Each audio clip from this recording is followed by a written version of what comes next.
kehidupan dalam rencana Tuhan. Ikan raja laut koelakan atau dibacanya silakan adalah ikon wisata kota Manado. Kenapa? Karena para budayawan dan para pakar sejarah daerah Manado sebutkan, pertama, karena di nama Latin ikan silakan ini ada kata Manado, Latimeria manadoensis. Yang kedua, ikan ini adalah hewan purba yang bertahan hidup sampai sekarang. Disebut sebagai the living fossil.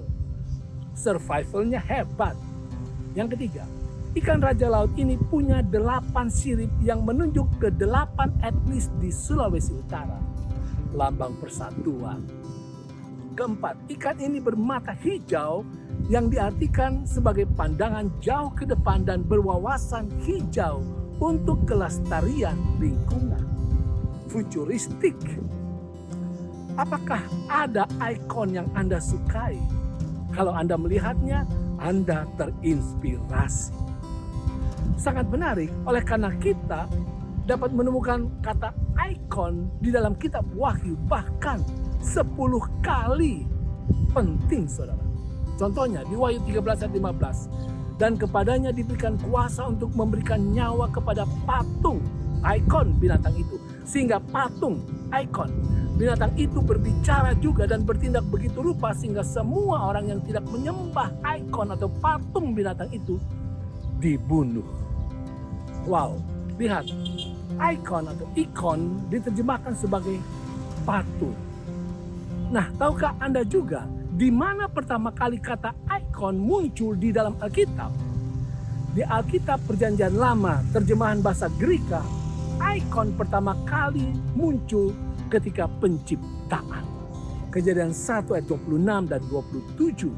Ayat yang ke-27 kita baca. Maka Allah menciptakan manusia itu menurut gambarnya, ikonnya. Menurut gambar, ikon Allah diciptakannya dia. Laki-laki dan perempuan diciptakannya mereka. Lihat, manusia diciptakan untuk berikon, berfokus, menyembah Allah. Manusia eksis untuk terus terinspirasi oleh karakter pencipta mereka, Allah. Tetapi kitab Wahyu mengungkapkan kepada kita bahwa di akhir zaman, ikon atau gambar yang bukan Allah yang akan sangat-sangat dipromosikan. Perhatikan juga, Wahyu 13 ayat 15 juga sebutkan bahwa patung itu atau ikon itu diberikan nyawa. Dalam terjemahan yang langsung adalah memberikan nafas, diberikan nafas. Di manakah di Alkitab patung mendapatkan nafas pada penciptaan? Mari kita lihat Kejadian 2 ayat yang ke-7. Ketika itulah Tuhan Allah membentuk manusia itu dari debu tanah dan menghembuskan nafas hidup ke dalam hidungnya. Demikianlah manusia itu menjadi makhluk yang hidup. Saudara, informasi ini adalah sangat penting, yaitu setan hendak merombak ikon Allah, gambar Allah, ciri-ciri Allah, karakter Allah yang ada pada diri Anda dan saya ke dalam gambar, ikon, karakter setan. Tidak heran saudara, di zaman sekarang ini semakin banyak orang yang menampilkan tabiat iblis, karakter iblis. Dari hari ke hari diungkapkan, diberitakan, diviralkan tabiat iblis yang sangat jahat.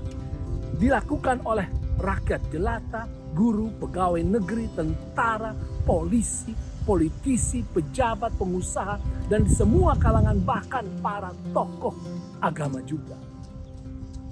Dunia semakin menakutkan saudara, semakin menjadi iblis. Apakah yang dipantulkan oleh ikon iblis? Kehidupan yang didorong oleh kepentingan manusia, keinginan manusia, pemikiran diri sendiri, kesenangan diri sendiri, semau gue. Apakah yang dipantulkan oleh ikon Allah? Kehidupan yang selaras dengan hukum Allah, kehendak Allah, hikmat Allah, kasih yang seperti Yesus. Inilah makanya dibenci setan. Wahyu 12 ayat yang ke-17 katakan, maka marahlah naga itu kepada perempuan itu, lalu pergi memerangi keturunannya yang lain, yang menuruti hukum-hukum Allah dan memiliki kesaksian Yesus. Saudara, Anda mungkin tidak menyembah patung, tetapi seringkali kita menyembah, membanggakan, mengejar tabiat iblis. Pikiran kita seringkali selaras dengan ikon dunia iblis.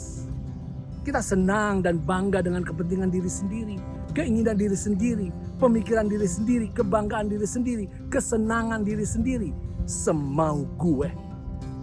Kita tidak suka, benci hukum, aturan, kebenaran, dan kehendak Allah.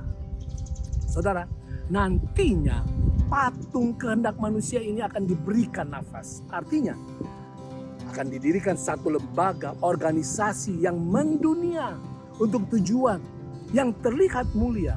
Tetapi ikon yang hidup itu akan memaksakan penggantian hukum Allah dengan hukum manusia. Maka akan semakin tersebarlah tabiat iblis. Saudara, siapakah ikon kita yang sejati? Tuhan saja.